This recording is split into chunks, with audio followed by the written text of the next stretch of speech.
Сайн байцгаана уу хүүхдүүдээ. Өнөөдрийн үлгэрээр бүгдээрээ Манжингийн үлгэр ярина. Манжингийн үлгэр. Эртүүд цагт нэгэн өвөө байшингийнхан гадна манжин тарьжээ. Гэтэл өнөөх манжин нь томоос том ургажээ. Нэг өдөр өвөө манжингаа хураахаар талбайдаа ирээд том манжингаа татаж гин. Өвөө манжингаа татаад суулж чадсангүй. Татаад л байж дийлдэггүй гин. Тэгээд эмгэнээ дуудлаа. Эмгэн наашаа ирээч, ямар том манжин бэ? Эмгэн чирж өвгний хойноос татаж харин өвгөн манжингаасаа татав. Бас л дийлсэнгүй. Эмгэн ач охиноо дуудлаа. Охин минь наашаа ирээч, ямар том манжин бэ?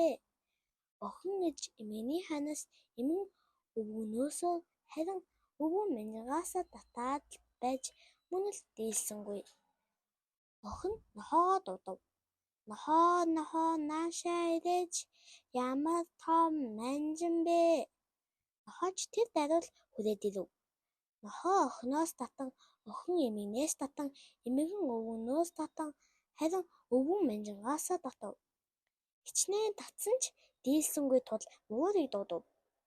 Муур чирэн нохооноос татан, нохоо охиноос татан, охин эмгэнээсээ татан харин эмгэн өвгнөөсөө татаж өвгөн манжингаасаа татав. Гэсэн ч дийлсэнгүй. Гэтэл муур хулганаа дуудлаа.